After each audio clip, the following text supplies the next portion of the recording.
certo fosso entre a universidade como instituição e a sociedade brasileira em geral. As nossas elites não dão dinheiro nem para pesquisa e nem para as universidades. Essa mesma pessoa que hoje já pode comprar um carro não pode ter acesso à educação, não pode ter acesso à saúde. Agora, nós não queremos produzir conhecimento para o capital, né? Ou para a burguesia, ou para a academia, como faz, né? As pessoas chegam em estado deplorável do ponto de vista da sua formação. E a universidade se transforma no ensino médio. O leão não escreve, então é o caçador que conta a história, né? E é isso aí, nós tá vendo a perspectiva do caçador até hoje.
Existe uma certa dificuldade da sociedade perceber a importância da universidade. Talvez isso deva ser atribuído ao fato de que o Brasil nunca foi uma população letrada e que a universidade tem como um de seus atributos fundamentais, necessários, a produção de pesquisa avançada. É essa produção que vai ter um retorno social de médio e longo prazo, como pensamento de possibilidades ainda não imaginadas para a futura efetivação, formas sociais possíveis, políticas possíveis. Tudo isso é formulado na universidade, mas a sociedade não percebe isso. Eu acho que existe uma crise mundial do ensino universitário, né? A universidade perdeu. A universidade é uma das instituições mais antigas do Ocidente, talvez a mais antiga depois da Igreja. A universidade tem o quê? Tem desde o ano 1000 e pouco, 1100, né? Esse primeiro aniversário foi criado. Então, só a igreja é mais antiga que a universidade no Ocidente. E ela sempre foi um lugar que teve sempre foi uma espécie de lugar extraterritorial, onde você tinha... Os universitários sempre todos foram meio monges, e eram no começo, né? Os estudantes eram todos meio religiosos, as universidades estavam ligadas à igreja e tal. E ela tinha uma espécie de autonomia, que era autonomia profunda em termos de liberdade de pensamento, liberdade de pesquisa, liberdade de ensino, que eram fundamentais. E, portanto, desvinculação do mercado, das exigências do mercado de trabalho, etc., que foram fundamentais para a criação da cultura ocidental. O que se vê a partir dos anos da contra-revolução conservadora, a partir dos anos 70, né, o desmonte da universidade, que foi inclusive inculpada como sendo uma das principais focos de revolução, justamente, né, de baderna, de desordem, e há um enquadramento da universidade dentro dos padrões de ser uma serva, de ser uma função, de ser ancilar, de ser auxiliar, uma força auxiliar da empresa. É uma unidimensionalidade, isso é burrice, né? Você está dizendo, eu não quero cientistas brilhantes, né, para pensar o país, entende? Eu quero caras brilhantes para construir usinas e tal, entende? Né? O que reflete um pouco essa mentalidade que é assim, tecnológica, etc. Né? Quer dizer, tudo no mundo já está feito, está dado, agora a gente tem só que montar os tijolos, etc. O que é extremamente mesquinho, né? É uma mentalidade, aí você encara os seres humanos como formigas, né? Formigas são extremamente eficientes, abelhas, constroem as pontes e tudo, mas não mudam, não evoluem, etc. Né? Isso é a cara do Brasil moderno, né? É a cara da nossa mesquinhez, né? A cara da nossa cegueira, a cara da nossa miopia.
futuro do país. Se você não tiver ciência, se você não tiver tecnologia, a gente não avança no país. E aí nós vamos ficar na mesmice, né? Eu acho que precisa de vontade política, de mais investimento. Eu acho que tem que ter verbas de Estado, mas eu acho que teria que ter muito mais iniciativa privada. Ainda existe muito ranço contra a interação entre a academia e a iniciativa privada, entre a indústria, as empresas e a academia. A famosa integração universidade-empresa, na verdade, é integrar a universidade à empresa e não a empresa à universidade. E transformar a universidade, na verdade, numa máquina de produzir força de trabalho qualificada para o capitalismo. Coisa que a universidade sempre foi, em certa medida, mas sempre tendo um outro lado preservado, como uma espécie de reserva florestal, de parque ecológico, do pensamento livre, né? Que, em geral, tendia a se concentrar ou nas ciências ditas puras, matemática pura, física teórica, etc., ou nas ciências humanas e na filosofia. Em outras palavras, atividades que não serviam para nada. Enquanto que as ciências aplicadas, a engenharia, a medicina, né, essas sempre tiveram uma articulação com o mercado de trabalho, né, com o sistema capitalista, para dar as coisas os seus verdadeiros nomes, muito maior. Tem pessoas que gostam de pesquisa básica e que pode levar anos, né, para ter um resultado, e tem pessoas que gostam de pesquisa mais aplicada e que vai se transformar em produto mais rapidamente e que também é extremamente importante. Alguns até dizem que houve uma melhora, e houve, né, nos últimos anos, né? Do ponto de vista de que interiorizou as universidades, campos da Universidade Federal, tantos campos também, né, das escolas técnicas se espalhando, mas isso não é o suficiente. Nós temos muita coisa para fazer. O trabalhador tem direito a ter curso superior. Eu fico meio na dúvida de como é que se pode lidar com isso, porque eu também não concordo com a proliferação das universidades do jeito que fizeram. Você não tem qualidade nenhuma nelas. Não tem critério nenhum. Então, por exemplo, existe todo esse programa hoje de Ciência Sem Fronteira. Não adianta nada você pegar uma pessoa, por exemplo, do Nordeste, mandar para fora, ela vê como é que é a pesquisa do primeiro mundo, depois ela volta para o lugar dela e não tem um laboratório para ela tocar aquela pesquisa. Isso é uma energia que foi gasta em vão, né? É sempre gostoso pensar em maneiras de resolver um problema. Isso não é um problema simples. Secar um tênis não é um problema simples. Porque a solução sempre existe. O problema é colocar o problema. Na verdade, isso é uma coisa fundamental. Saber pôr o problema, isso é muito importante. Muitas vezes você não tem uma solução porque, na verdade, não tem um problema. No sentido de que ele não foi bem colocado. Aqui a gente tem um problema, claro, como secar esse sapato. Né? As soluções até agora foram completamente inúteis. O sapato continua molhado. Eu acho assim, a universidade, como todo campo social, né, ela está montada em cima de uma mentira. Né? Porque você nunca pode assumir os interesses reais das pessoas. Você nunca pode assumir a competição. Né?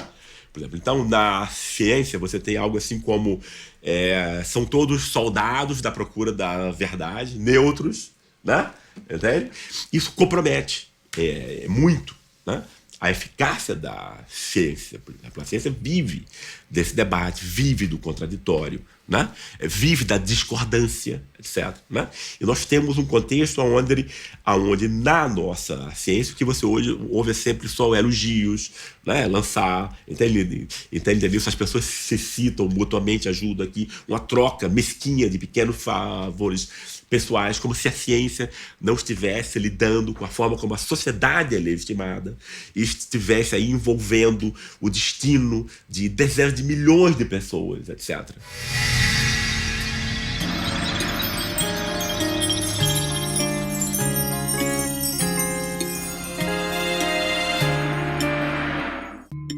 As cotas,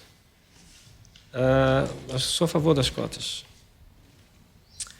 Eu acho que elas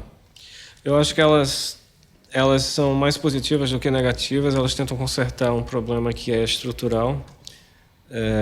Mas sim, eu gostaria de ser privilegiado pelas cotas. Caso eu fosse um um estudante caso eu não tivesse tido as oportunidades que o próprio país não me deu. Está extremamente atrasado. Devia ter acontecido quando aboliu a escravidão. Sacou? Não dá para você refletir e achar que, tipo, o branco e o preto brasileiro têm uma condição de igualdade. Por mais que você tenha tido alguns pretos que quebrou a barreira e chegou numa condição social, ainda tem um abismo gigante desse lado. Eu tive, meses atrás, numa das universidades de maior prestígio do país, a Faculdade de Direito da UERJ, faculdade da qual saíram 3 ministros do Supremo Tribunal Federal. E aquela faculdade sempre foi um reduto branco, numa cidade de mestiços, que é o Rio de Janeiro, que é muito a cara do Brasil. Muito bem, eu fui lá e pela primeira vez eu vi, e dentro da Faculdade de Direito da UERJ, um grupo de alunos, quase 100 alunos, que tinham a cara do Rio e a cara do Brasil.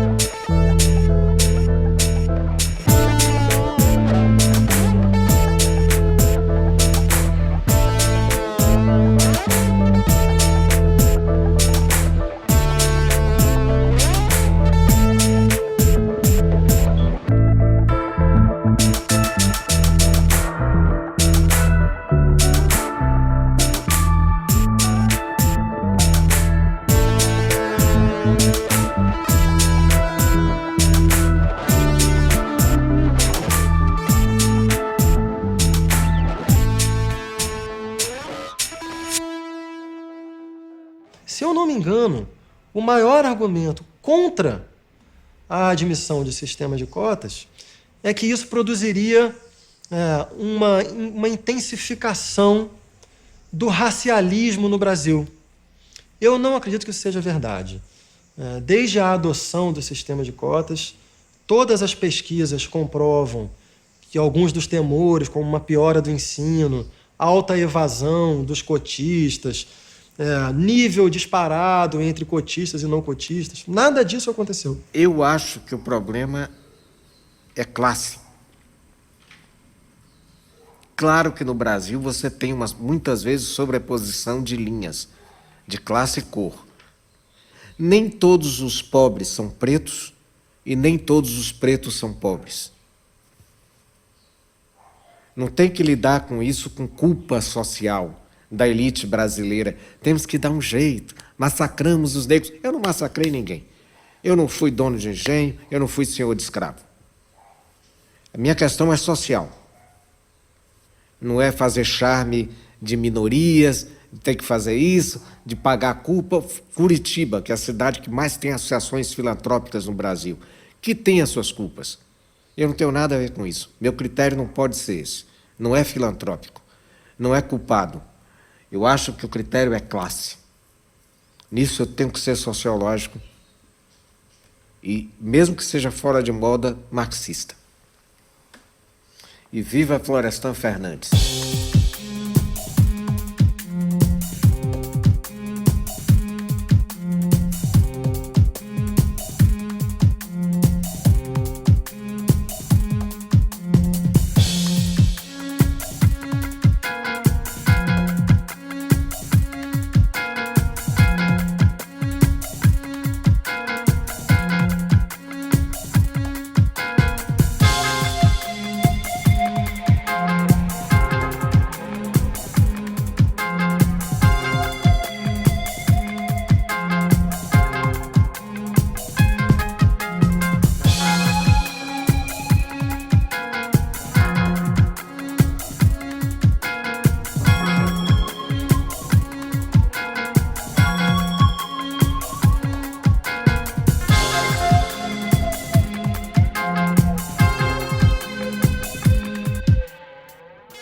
Essa coisa de cota, ela só tem sentido se a gente acompanha a narrativa e entende que esses povos indígenas que viveram fora da coisa da educação aqui do Brasil todo, nos últimos, digamos, 20 anos, começaram a ser atraídos para essa arapuca, né?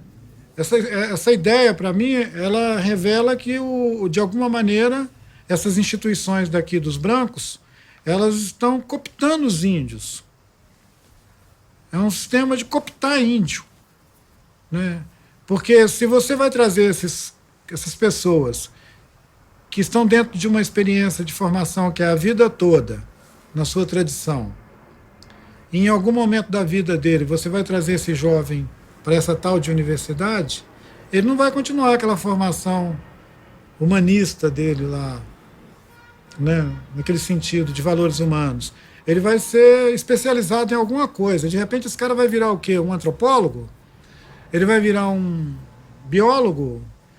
Ele vai compartilhar o quê do conhecimento do povo dele, da tradição dele, com essa universidade? Por isso que eu acho que é mais uma cooptação de índio do que uma troca ou qualquer coisa que o valha, né? Tudo isso é nazismo para mim. E é uma forma degenerada de proteger, pensar que está favorecendo a formação da consciência sobre a igualdade entre nós, ao contrário. Você quer exibir a fragilidade para ter um privilégio. Isso é uma estupidez. Não precisa disso.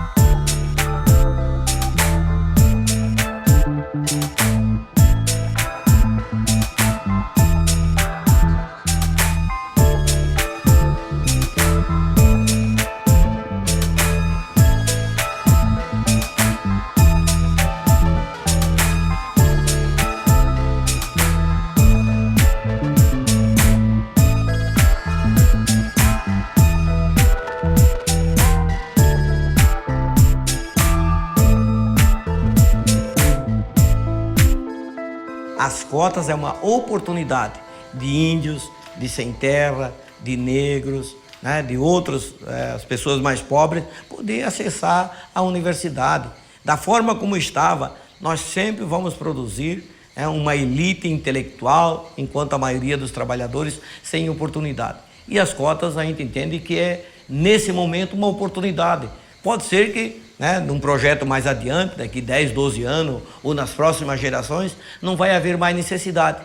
Mas, infelizmente, nesse momento, a sociedade brasileira, distribuída em classe, com uma diferença de classe tão enorme, que a maioria da população, mesmo fazendo alguns cursinhos pré-vestibular, não consegue passar no vestibular. Então, eu acho que a cota é uma alternativa, nesse momento, importante para as pessoas mais pobres e para as pessoas que não tiveram oportunidade na história do Brasil. Do ponto de vista educacional, isso é evidente. A questão, aqueles que são contra as cotas, por exemplo, são aqueles que não precisam das cotas, claro. São aqueles que não se importam com a manutenção das desigualdades que existem aí. Como é que você pode ter concorrência paritária entre as pessoas, entre os trabalhadores, se eles não têm acesso às mesmas condições de concorrência? Eu sou integralmente a favor das cotas, sou irrestritamente a favor das cotas, por várias razões, mas também porque eu acho que as cotas são um mecanismo de exposição do racismo no Brasil. Não um mecanismo de correção do racismo, porque quem dera que uma medida tão simples e tão, como as cotas, pudesse extirpar o racismo no Brasil. Eu acho que é o contrário. As cotas, elas mostram o racismo, elas expõem o racismo, tornam o problema passou a ser discutido, a questão do racismo começou a ser discutida para valer no Brasil, justamente por causa das cotas. Eu diria que, paradoxalmente, talvez a melhor maneira de se esvaziar a noção de raça seja enfatizando políticas de fundo racialista, mas de consequência antirracialista. Acho que se você produz igualdade entre pessoas de cor diferente, mesmo que a política seja conduzida pela ideia racialista, as consequências serão antirracialistas.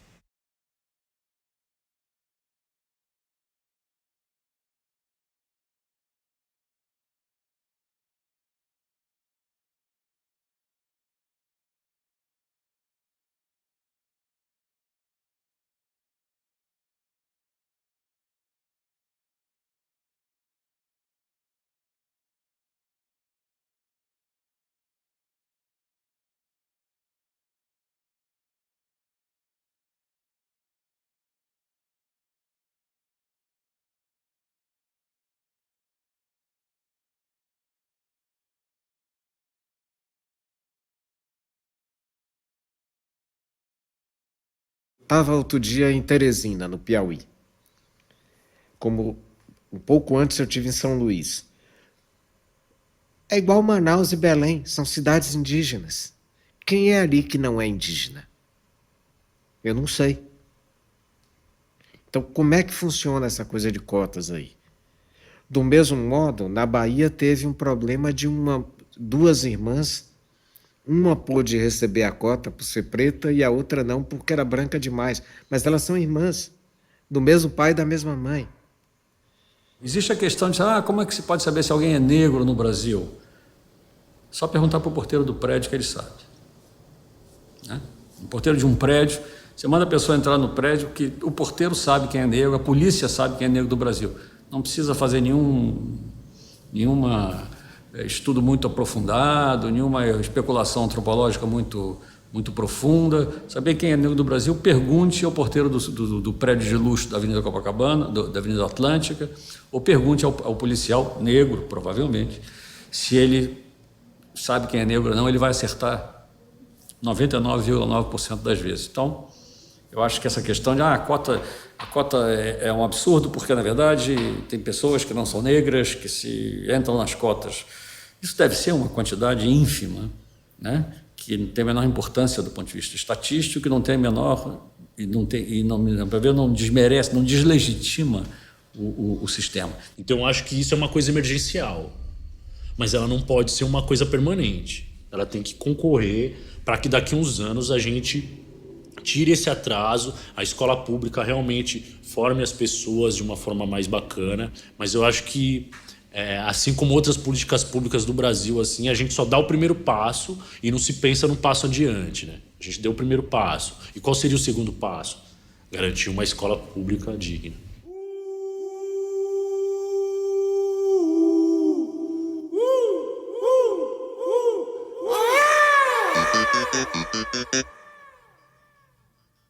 Ah!